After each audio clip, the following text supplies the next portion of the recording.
नमस्कार, बड़ी बहस देख रहे हैं आप। मैं हूं आपके साथ पराग गुप्ता। प्रदेश में जुमे की नमाज के बाद हुई कानपुर हिंसा की राज धीरे धीरे पत्तों की तरह खुलने लगी है। जैसे जैसे जांच आगे बढ़ रही है वैसे वैसे इस घटना का सियासी कनेक्शन सामने आ रहा है। पहले हिंसा के मास्टरमाइंड हयात के तार पीएफआई से जुड़े और हयात का सोशल मीडिया देखें तो अब उसका कनेक्शन कांग्रेस पार्टी के साथ भी लगता है। उधर कानपुर हिंसा के तार समाजवादी पार्टी से भी जुड़ रहे हैं। दंगे के पीछे की साजिश में एक सपा पदाधिकारी का नाम सामने आया है। बताया जा रहा है कि सपा नेता भी इस दंगे की जमीन कई दिन पहले ही तैयार कर चुके थे। इस हिंसा में पहले एमएम जौहर फैंस एसोसिएशन के अध्यक्ष हयात जफर हाशमी का नाम सामने आया। उसके बाद अब all India Jamiatul Qureshi action committee का नाम भी सामने आ रहा है। इस संस्था का जिला अध्यक्ष निजाम कुरैशी है और वो सपा का महानगर सचिव भी है। सपा के नगर अध्यक्ष ने भी कहा है कि निजाम समाजवादी पार्टी में महानगर सचिव है। बलवे में नाम आने के बाद अब सपा उसे बर्खास्त करने की तैयारी में है। निजाम कुरैशी के समाजवादी पार्टी के तीनों विधायकों के साथ उठना बैठना है। साथ ही उसके समाजवादी पार्टी के अन्य पदाधिकारियों से अच्छे संबंध सामने आए हैं। इस हिंसा में अब तक हुई एफआईआर में पुलिस ने उस पर भी मुकदमा दर्ज किया है। मामले में अभी तक कोर्ट ने सभी आरोपियों को 14 दिन की न्यायिक हिरासत में जेल भेज दिया है।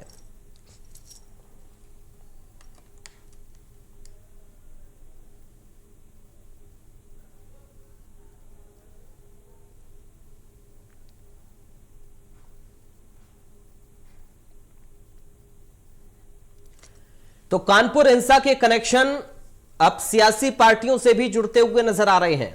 पहले हयात का कनेक्शन पीएफआई से जुड़ा और अब कांग्रेस और समाजवादी पार्टी के तार भी इस हिंसा से जुड़ते हुए नजर आ रहे हैं। उनकी पार्टी के नेताओं के नाम सामने आ रही हैं। अब तक 29 लोगों की गिरफ्तारी पुलिस कर चुकी है और 4 लोगों की आज जब कोर्ट में पेशी हुई हयात समेत, तब उन लोगों को अब 14 दिन की न्यायिक हिरासत में जेल भेज दिया गया है। ये देखिए, कुछ सोशल मीडिया अकाउंट्स की स्क्रीनशॉट हम आपको दिखा रहे हैं कि कैसे हयात का कनेक्शन कांग्रेस पार्टी से जुड़ता हुआ नजर आ रहा है। इन तस्वीरों पे जरा गौर करिए। इसके साथ ही समाजवादी पार्टी के नेता के तार भी इस हिंसा से जुड़ते हुए नजर आ रहे हैं। आज हम चर्चा इसी पर करेंगे कि आखिर और कहां तक कानपुर हिंसा के तार जुड़ेंगे। हमारे साथ कुछ खास मेहमान जुड़ गए हैं, सीधा आपका परिचय करा दें। अजय अरोड़ा हैं कांग्रेस पार्टी से नेता। अजय अरोड़ा जी, आपका स्वागत है। सुरेंद्र मैथानी है, विधायक हैं बीजेपी से। सुरेंद्र जी, आपका स्वागत है। समाजवादी पार्टी से प्रवक्ता है अभिषेक राय। अभिषेक राय जी, आपका स्वागत है। सबसे पहले शुरुआत अभिषेक राय जी आप ही के साथ में कर रहा हूं। सियासी कनेक्शन भी अब सामने आ रहा है कानपुर हिंसा का। समाजवादी पार्टी के नेताओं के नाम भी जुड़ रहे हैं। सर, एक्शन की तैयारी क्या आप लोग कर रहे हैं या फिर इस पर आपकी सफाई क्या है? अभिषेक जी। देखिए, इसमें हम कोई सफाई नहीं देना चाहिए। जो भी दोषी हो, जो भी आरोपी हो, उसको सजा, सख्त से सख्त सजा मिलनी चाहिए।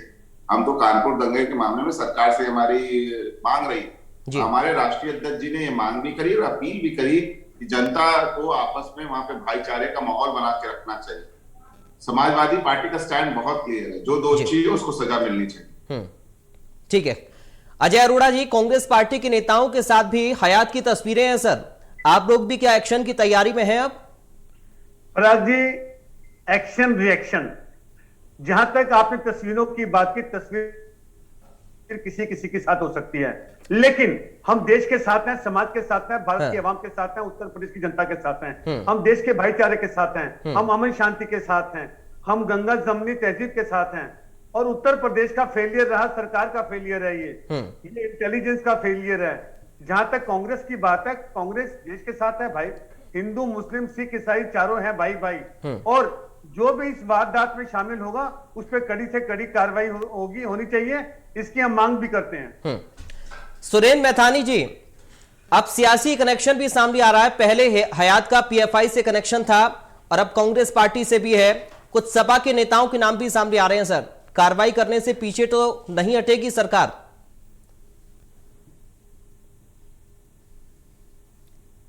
सुरेंद्र जी, आपकी आवाज नहीं आ रही है मुझ तक। अगर आप म्यूट है तो अनम्यूट करिए।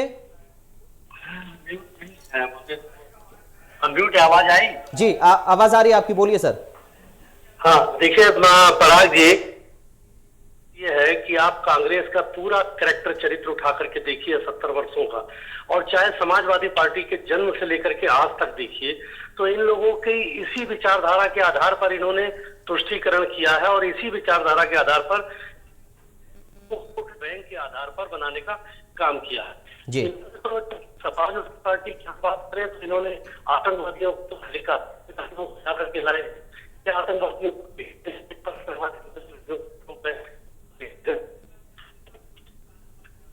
सुरेंद्र जी, मैं आपके पास लौटूंगा, आपकी आवाज में थोड़ा दिक्कत हो रही है, उसको हम एक बार ठीक करा लेते हैं। लेकिन अभिषेक राय जी, एक बार फिर से आपके पास आते हुए, क्यों बार बार इस तरीके की घटनाएं होती हैं और क्यों प्रदेश का माहौल खराब करने की कोशिश की जाती है? क्यों बार बार हिंदू मुस्लिम एकता की जब बात हम जुबान पर रखते हैं तो मन में क्यों नहीं होती है? बार बार नेताओं के कनेक्शन क्यों जुड़ते हैं? और क्या ये सोची समझी साजिश पहले से ही तय की जाती है, जहां पर मुख्यमंत्री मौजूद हो, जहां पर प्रधानमंत्री मौजूद हो, वहीं पर दंगा करना है? देखिए पराग जी, मैं बहुत सीधी सी बात पूछता हूँ। जहाँ के कानपुर से माननीय राष्ट्रपति जी आते हैं, जो हमारे देश के प्रथम नागरिक हैं, और माननीय प्रधानमंत्री जी का प्रोग्राम रखता है, माननीय मुख्यमंत्री जी को सारा प्रशासन शासन उनके हाथ में है जी। तो मैं ये पूछना चाहता हूँ, क्या क्या कार्रवाई की गई? क्या इंटेलिजेंस फेलियर नहीं है ये? क्या क्या है ये? क्या आपको हमारे माननीय प्रधानमंत्री जी, माननीय राष्ट्रपति जी या माननीय मुख्यमंत्री जी की सुरक्षा की जिम्मेदारी किसकी है? सरकार की है कि हमारी? हम प्रमुख विपक्षी दल हैं, हम कह तो रहे हैं कि जो भी दोषी है उसको सजा दी जाए। जहां तक बात अभी माननीय विधायक जी कर रहे थे, मैं इनको ये बताना जरूर चाहूंगा, पता नहीं इनके पास कौन सी गंगा ऐसी है कि वो जब तक विरोधी पार्टी में रहता है वो आतंकवादी होता है, जब इनकी पार्टी में शामिल हो जाता है वो दूध का धुला हो जाता है। हार्दिक पटेल सबसे लेटेस्ट एग्जांपल है। और ये बात ये सरकार कैसे कह सकती है? जो भारत का सबसे बड़ा दुश्मन आज कौन है आप बताइए? जनता को पता है, हफीज। और किसने उसको प्लेन में बिठा के ले जाके कंधार छोड़ा था? सबको पता है। हमारे देश की क्या किया था इन लोगों ने? तो ये प्लीज मुझे इस तरह का इतिहास मत बताएं। माननीय विधायक जी खुद इतिहास पढ़ के जरूर आ जाए। किसी के आरोप कहते हैं ना, एक उंगली दिखाते हो तो तीन वो आपकी तरफ होती है। अभी आप देख लीजिए अजय मिश्रा टेनी के बेटे ने क्या किया और किस तरह से उसको सहयोग मिल रहा था। क्या वो जो निर्दोषों के ऊपर गाड़ियां चलाई वो जायज था? वो जायज था साहब। मामला सब जगह न्यायालय में विचाराधीन है। हम तो कह रहे हैं कि जो दोषी है उसको सजा दीजिए, किसी भी पार्टी से, उससे कोई फर्क नहीं पड़ता। कानून सबके लिए एक है। समाजवादी पार्टी कानून में विश्वास रखती है। पहली जिम्मेदारी मुझे लगता है अभिषेक राय जी आपकी होनी चाहिए कि अगर आपकी पार्टी के नेता के नाम से करेंगे साहब, बिल्कुल करेंगे। पहले मेरी बात सुनिए पराग भाई। हाँ। बिल्कुल, अगर कोई इस तरह के कर्तव्य में लिप्त पाया जाता, आप देखिएगा समाजवादी पार्टी उसके ऊपर क्या कार्रवाई करती। ठीक है सर, हमें किसी को बताने की जरूरत नहीं है। ठीक है, इंतजार रहेगा। लेकिन अजय अरोड़ा जी, मुख्यमंत्री ने साफ कह दिया है कि साहब बुलडोजर चल जाएगा, एनएसए लग जाएगा और छोड़ेंगे नहीं ऐसे लोगों को जो कि प्रदेश का माहौल खराब कर रहे हैं। समर्थन कर रहे हैं इस कार्रवाई का आप? देखिए, जहां तक आदरणीय आदित्य योगीनाथ जी की बात है, इनकी कथनी करनी में फर्क है। मैं इन पे विश्वास नहीं करता।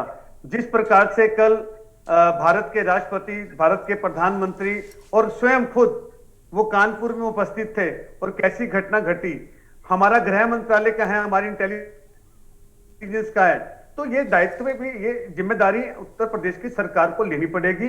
और जहां तक कांग्रेस की बात है, हम तो बार बार कह रहे हैं कि उत्तर प्रदेश के मुख्यमंत्री फेल हैं, अपना उत्तर प्रदेश ही बचा पा रहे, चाहे महिला उत्पीड़न हो, चाहे किसानों की दशा हो, चाहे बेरोजगारी हो, नौकरियां नहीं मिल रही, लोगों की नौकरियां छूट गई। कोरोना काल में हमने हालत देखी है उत्तर प्रदेश की, गंगा किनारे लाशें बहती देखी है हमने। उत्तर प्रदेश में शमशान में जगह नहीं थी, कब्रिस्तान में जगह नहीं थी। उत्तर प्रदेश को बड़ा नजदीक से देखा है हमने। और उत्तर प्रदेश की सारी जिम्मेदारी पुलिस इनकी, ईडी इनकी, इंटेलिजेंस इनका, गृह मंत्रालय इनका। तो ये वारदात हुई क्यों? ये वारदात होनी ही नहीं चाहिए थी। ठीक है, सुरेंद्र मैथानी जी, आपको आवाज मिल रही मेरी?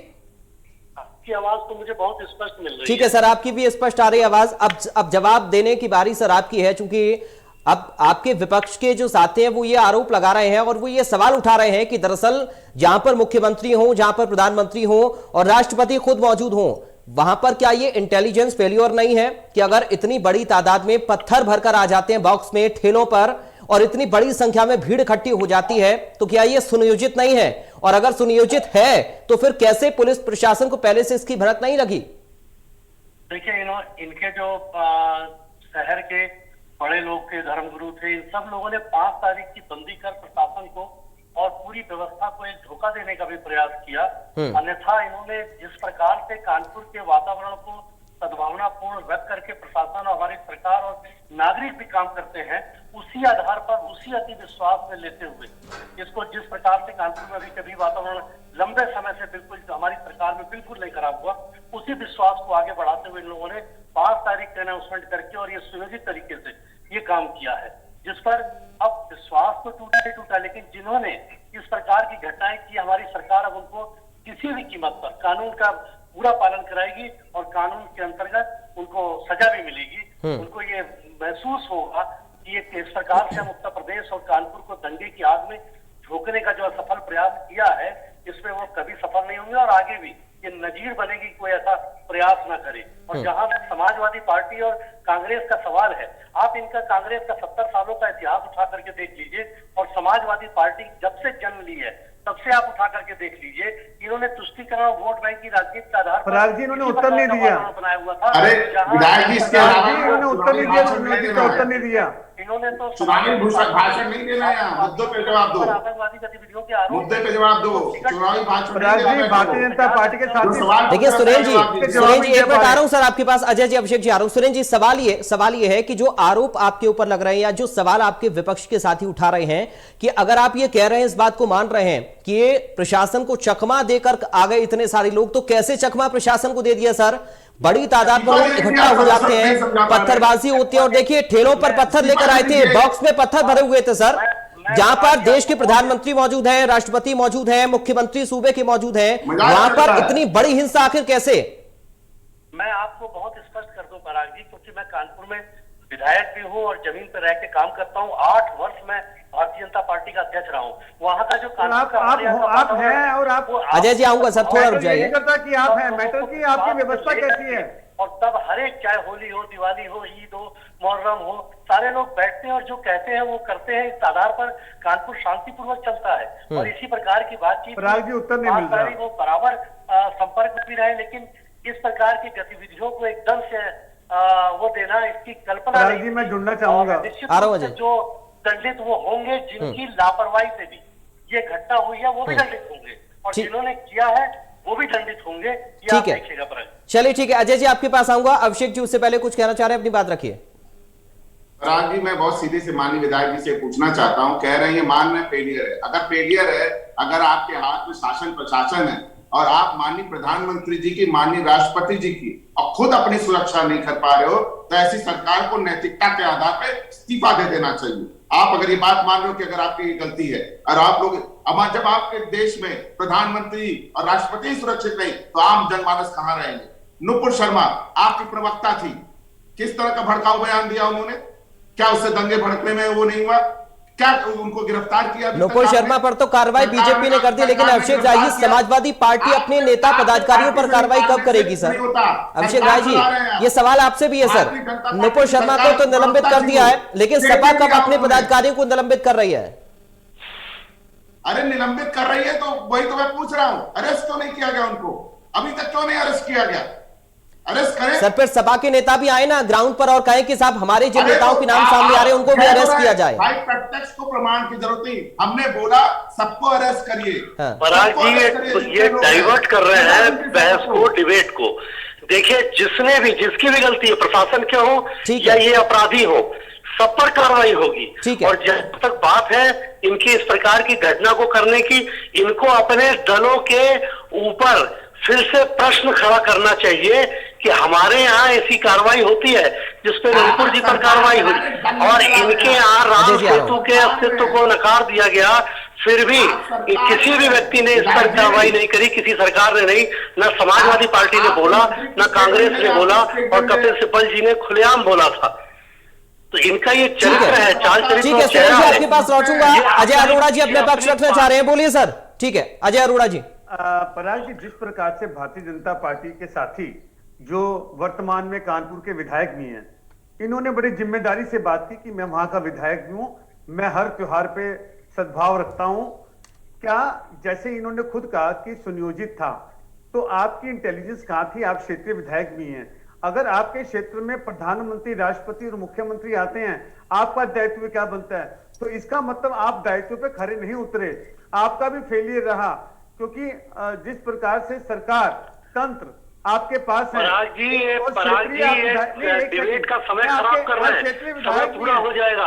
इनको ये बताना चाहिए कि इनके दलों के लोग जो इसमें शामिल हैं उस पर ये क्या कार्रवाई करेंगे। क्या उनको कहेंगे जाके थानों में सिलेंडर करो और जाओ सजा भुगतो, तुमको पार्टी से निकाल दिया जा रहा है, ऐसा करेंगे क्या? जो भाजपा ने जो इस प्रकार के किसी की भी भावनाओं को ठेस पहुंचाने का अधिकार हम सब में किसी को नहीं है। जिसने किया हमारी पार्टी ने तो प्रभावित कर दिया। ठीक है, ठीक है अजय जी, कंप्लीट करिए फटाफट, उसके बाद आ रहा हूं शिव जी आपके पास। अपनी हालत आपने बयां की है डिबेट के अंदर। आपने सबको बताया कि आप मजबूर हैं, आपके हाथों में शक्ति नहीं है, आप ताकतहीन हैं, आप पे ताकत नहीं है, आपके तंत्र में ताकत नहीं है, आपके मुख्यमंत्री में ताकत नहीं है, आपकी सरकार, आपकी इनकी आवाज स्पष्ट नहीं आ रही मेरे पास। ठीक है, मैं ठीक कराता हूं सर, ठीक है मैं ठीक कराता हूं। लेकिन अभिषेक राय जी, क्या असल में यही बात है? क्या असल में यही बात है कि सरकार को बदनाम करने के लिए ये साजिश पहले से रची गई? अभिषेक जी, क्या यही असल मुद्दा है? देखिए बहुत सीधी सर, माफी के साथ आपको थोड़ा सा अभिषेक जी मैं रोक रहा हूं, इस वक्त मुख्यमंत्री कुछ कह रहे हैं, एक बार सुन लेते हैं क्या कह रहे हैं सीएम। पंचायत स्तर पर, यानी अगर हम इस इकाई को मजबूत कर लें तो बहुत सारी चीज़ें अपने आप ही प्रभावी ढंग से आगे बढ़ती हुई दिखाई देंगे। लेकिन अगर हम शासन स्तर पर बड़ी बड़ी योजनाएं बनाते रहें और आधारभूत इकाई उससे अनभिज्ञ रहे तो उन योजनाओं को शासन स्तर पर बनाने का कोई भी परिणाम सामने नहीं आने वाला है। और इसीलिए सबसे छोटी इकाई को इसके साथ जोड़ते हुए आज इस महत्वपूर्ण कॉन्फ्रेंस का आयोजन किया गया है। मैं इसके लिए पर्यावरण, वन एवं जलवायु परिवर्तन विभाग के अपने सभी अधिकारियों को और सभी स्टेक होल्डर्स को मैं इस अवसर पर हृदय से धन्यवाद देता हूं, जिन्होंने आज के इस संवाद के माध्यम से जलवायु परिवर्तन के प्राकृतिक कारणों के साथ साथ जो कृत्रिम कारण हैं उन सब पर प्रभावी नियंत्रण के लिए आज अपने पंचायत प्रतिनिधियों को भी इसके साथ जोड़ने का कार्य किया है। हम सब जानते हैं कि देश के अंदर सबसे अधिक ग्राम पंचायतें उत्तर प्रदेश में हैं। 58,000 से अधिक ग्राम पंचायतें, और उत्तर प्रदेश ऐसे राज्य में जहां पर 70% आबादी हमारी अभी भी ग्रामीण क्षेत्र में निवास करती है। उन पंचायतों की एक बड़ी भूमिका होने जा रही है और विगत 5 वर्ष के दौरान हमारी सरकार ने इस दिशा में कुछ महत्वपूर्ण कदम भी उठाए। 5 वर्ष में 100 करोड़ से अधिक वृक्षारोपण का। चलिए, पर्यावरण को लेकर मुख्यमंत्री अपनी बात रख रहे थे। एक बार फिर से अपनी चर्चा की ओर आगे बढ़ते हुए अभिषेक राय जी अपना जवाब दीजिए आप। देखिए, मैं बहुत सीधी सी बात कह रहा हूं। हमारी सीधी सी मांग है सरकार से, जो भी दोषी किसी भी दल का हो, किसी भी पार्टी का हो, उसको क्या कहते हैं सजा दीजिए। इस तरह से जो सांप्रदायिक सौहार्द बिगाड़ने का जो भी प्रयास करे उसका उसके ऊपर कार्रवाई होनी चाहिए। जैसे चाहे वो हमारी पार्टी, चाहे किसी पार्टी, चाहे भारतीय जनता पार्टी का। हाँ। जैसे नुपुर शर्मा जी ने एक विवादित बयान दिया, उसके ऊपर सारे चीजें भड़की, तो उनके ऊपर क्यों नहीं पुलिस ने अरेस्ट किया? पुलिस किसकी है भाई? इंटेलिजेंस किसकी है? और अगर इस प्रदेश में आ रहा हूं सर, थोड़ा सा रुक जाइए, समय भी कम है। अभिषेक जी फाइनल करिए फटाफट सर। पर पराग पूरी जी बात इनको सुनेंगे। पूछिए। अगर इस आ रहा हूं सुरेश जी, आ रहा हूं सर, आ रहा हूं सर, समय कम है, आ रहा हूं। अभिषेक जी कंप्लीट करिए फटाफट। प्रधानमंत्री जी नहीं सुरक्षित है, हाँ। माननीय राष्ट्रपति जी नहीं सुरक्षित है, तो आप आम जनमानस का क्या वो करोगे? चलिए ठीक है सुरेश जी एक फाइनल कमेंट चाहूंगा आपका बहुत जल्दी से। ठीक है अभिषेक जी अब समय कम है, अभिषेक जी अब समय कम है। सुरेश जी कार्रवाई ऐसी होनी चाहिए कि आगे से कोई सोचे ना ऐसी हिंसा के लिए। सुरेश जी बिल्कुल बिल्कुल पराग जी, मैं आपके कोई भी दल का नेता हो सर, कोई भी हो, कहना चाहता, कोई भी किसी भी स्तर का होगा, किसी भी लेवल का व्यक्ति होगा, ऐसी नजीर बनेगी है, इस प्रकार की कार्रवाई ये निश्चित होगी। ठीक है। और इनको ये जवाब जो इन्होंने इस डिबेट का समय खराब किया है, हाँ। जनता को देना चाहिए कि इनकी पार्टी उन लोगों पर क्या कार्रवाई करेगी। ठीक है। अजय अरोड़ा जी कार्रवाई से कोई दिक्कत तो नहीं होगी विपक्ष को सर? अजय अरोड़ा जी कार्रवाई से कोई दिक्कत तो नहीं होगी? मैंने तो पराग जी पहले ही बोला है कि हम आवाम के साथ हैं। नहीं बाद में सर सवाल आप ही लोग उठाते हैं ना, बाद में सवाल फिर आप लोगों की ओर से उठाया जाता है। पार्टी क्या करेगी, कांग्रेस क्या करेगी, सपा क्या करेगी, इस कनेक्शन पर जनता को क्या जवाब देगी? क्या इसी प्रकार स्टैंड लेके और उत्तर प्रदेश को दंगा कराने का प्रयास करेगी, या ऐसे लोगों को दंडित करवाएगी? ठीक है। क्या करेगी बता देगी। हम तो विधायक जी से प्रार्थना करते हैं जो भाजपा के प्रवक्ता भी हैं, कृपया करके अपना तंत्र मजबूत करें। देश के हमारा तंत्र मजबूत है, परिणाम आपको अभी दिखाई। उत्तर प्रदेश के कार्रवाई कर रही है सरकार, तंत्र मजबूत है, शासन मजबूत है, जनता ने जनादेश दे दिया है। ठीक है, प्रशासनिक तंत्र मजबूत की जरूरत के साथ पार्टी के नेताओं को भी ये सोचना होगा, बड़े नेताओं को, आला नेताओं को, नेतृत्व को, कि हमारी पार्टी के साथ जो लोग जुड़े हुए हैं आखिर उनका बैकग्राउंड क्या है, उनकी सोच क्या है। बहुत शुक्रिया आप तीनों का चर्चा का हिस्सा बनने के लिए। समय हमें इतनी इजाजत दे रहा है। तो कार्रवाई की बात मुख्यमंत्री योगी आदित्यनाथ कर रहे हैं, कड़ी कार्रवाई होगी और ऐसी कार्रवाई होगी कि कोई ऐसी हिंसा के लिए आगे से सोचे भी ना। लेकिन सवाल उन पार्टी के नेताओं पर भी है, उन पार्टियों पर भी है जो इनके कनेक्शन इस हिंसा से जुड़ रहे हैं। नमस्कार।